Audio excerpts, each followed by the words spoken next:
Good evening. I'm going to share with you about what I learned this semester in doing a little bit of research. I'm going to share my screen with you. I have a PowerPoint here to share with you. My research questions surrounded Parkinson's disease and the effects of dance and music therapy for Parkinson's disease. My research question was, how does music therapy in conjunction with physical therapy affect the movement and mobility with Parkinson's disease? So basically, Parkinson's disease is in overview is a neurodegenerative movement disorder caused by the loss of dopamine in the basal ganglia of the brain. So in the deep part of the brain, you will find the basal ganglia. This is just a diagram of what that looks like. Here's the amount of neurons in the normal cell of a person without Parkinson's, and this is what it looks like in the brain with Parkinson's. 80% of that neurotransmitter is basically lost because of destruction of these neurons from whatever has affected them, whether it's chemicals, toxins, medication, whatever has affected and caused some degeneration in the brain will cause the loss of that dopamine, which decreases the signal for movement and pleasure. This is just a clinical view of what Parkinson's is.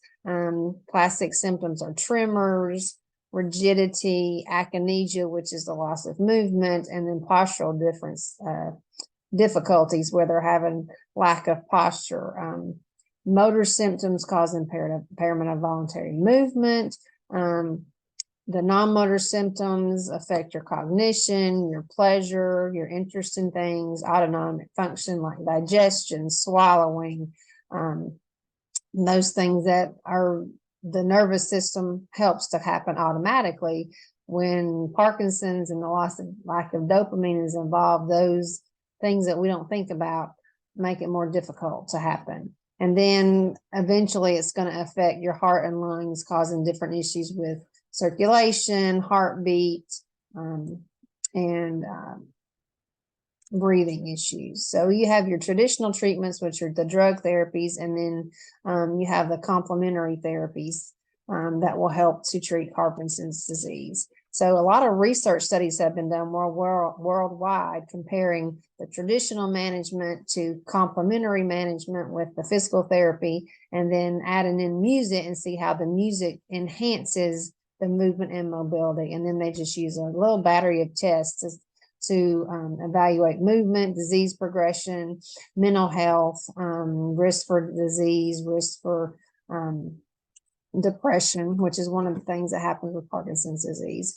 I found it interesting that there were several studies that they all use music, but they all had different outlooks on how music affects it. One study was rhythm and groove, where they used different forms of music, and they used external auditory and visual cues that normally occur in your brain that doesn't happen when you have the loss of the neurons in the brain. So they use tapping, they use trying to find the beat of the music, they use cues to kind of reconnect or mimic the sensory motor coupling in the brain that connects music with movement.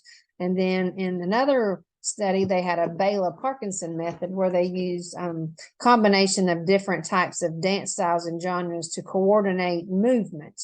Causes improved gait, decreased double support time, which is allowing the person to have a better posture. They don't take as long to stand up straight, and it puts them at less risk for falls.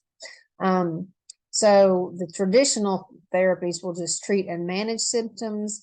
When you add the movement, it prevents the stiffness and contractions. And then music and movement and dance will decrease the amount of time it takes them to get up and move. It improves their mental health, their psychosocial well-being, the decreased risk of depression, and it helps to alleviate the stigma. Like there's certain stigmas with disease where people don't have a good outlook on themselves. So that's some of the benefits of dance therapy and movement therapy. So in conclusion, the benefits of dance therapy are increased mobility, improved gait. They don't shuffle. They have a longer stride. They have a better posture, which puts them at decreased risk for falls. They don't have that freezing gait. They have better mental and social health, and they have it's kind of helps to promote and enhance their cognition so they don't have the loss with there. And then there's different kinds of accessibility studies have been done on whether better in person or online.